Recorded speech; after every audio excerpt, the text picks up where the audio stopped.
अब महाराज शौनकादि ऋषि सूत जी से पूछ रहे हैं कि प्रभु हमें भगवान के अवतारों के बारे में बताइए। भगवान ने कितने अवतार लिए, कितने लिए बताओ।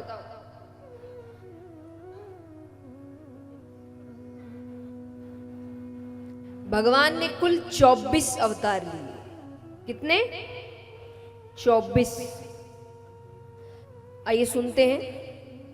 2 अवतार विस्तार में नहीं बताए गए, जो है हंसा अवतार और हयग्रीव अवतार। हंसा अवतार में भगवान ने ब्रह्मा जी को चतुर्श्लोकी भागवत का ज्ञान कराया। जो आप सुन रहे हैं उस भागवत को उन्होंने 4 श्लोक में सुनाया, जिसको कहते हैं चतुर्श्लोकी भागवत। तो इस सबसे पहले भगवान ने हंसा अवतार में ब्रह्मा जी को सुनाई। हयग्रीव अवतार है। हयग्रीव नामक एक दैत्य था, सर घोड़े का, शरीर मनुष्य का, उस जैसा कोई और था नहीं। तो उसने ब्रह्मा जी की तपस्या करी, ब्रह्मा जी से वरदान मांगा कि मुझे मुझ जैसा कोई हयग्रीव ही मार सके।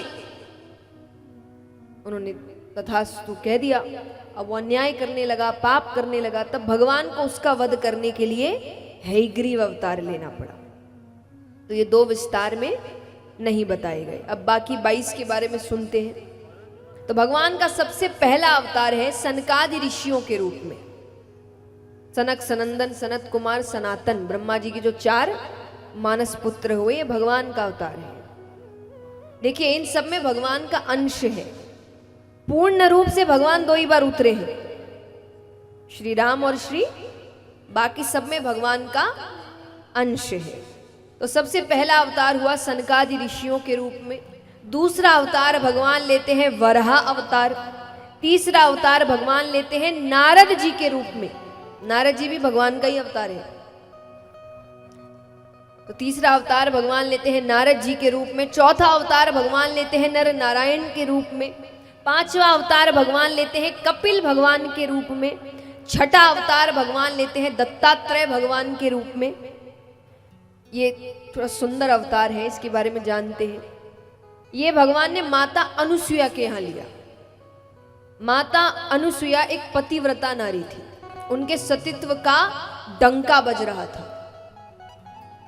तो ये प्रशंसा करने नारद जी तीनों देवियों के पास जाते हैं। 3 देवियां कौन है? एक गलत। 3 देव कौन है? ब्रह्मा, विष्णु, महेश। तो 3 देवियां हुई, ब्रह्माणी, लक्ष्मी माता, पार्वती माता। तो तीनों देवियों के पास गए और जाके माता की बहुत प्रशंसा कर रहे हैं। माता ने कहा अच्छी बात है, और हमसे भी ज्यादा।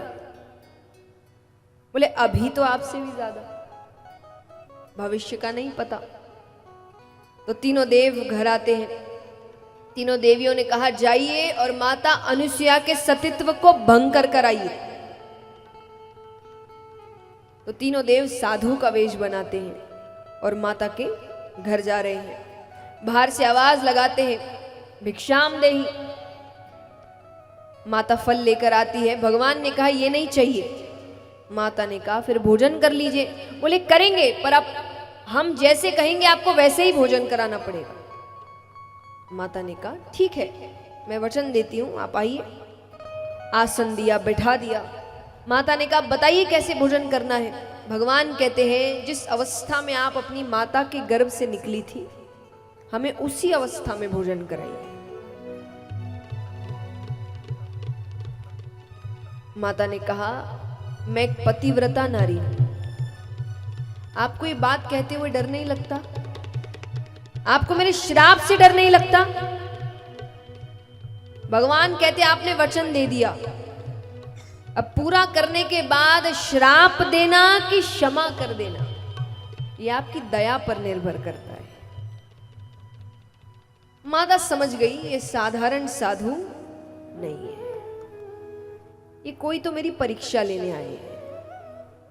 माता ने कहा बैठिए, मैं तैयारी करती हूं। माता कमरे में जाती है, हाथ में जल लेकर आती है। तीनों देवों के सामने खड़े होकर भगवान विष्णु का ध्यान कर रही है, ये बिना जाने कि वो सामने ही बैठे हैं। उनका ध्यान करते हुए कह रही है कि अगर मैंने पूरे नियम अनुसार इस धर्म का पालन किया है तो ये जल छिड़कते ही ये तीनों साधु छोटे छोटे बालक बन जाए। और जल छिड़कते ही तीनों देव छोटे छोटे बालक बन जाते हैं। बोलिए सती माता अनसुईया जी की जय हो। जिस अवस्था में कहा था कमरे में ले जाकर तीनों को दूध पान करवा देती है। अब वो तीन बच्चे घर में खेल रहे हैं। अब बच्चे क्या करते हैं, या तो सोते हैं या तो रोते हैं, सामान इधर उधर फेंक रहे हैं, रो रहे हैं। अब बच्चे बने तो बच्चों की हरकतें तो करनी पड़ेगी। और माता को वो दृश्य देखने में बड़ा अच्छा लग रहा है। आइए हम भी प्रार्थना करते हैं हमारे घर भी भगवान इस रूप में कभी आए।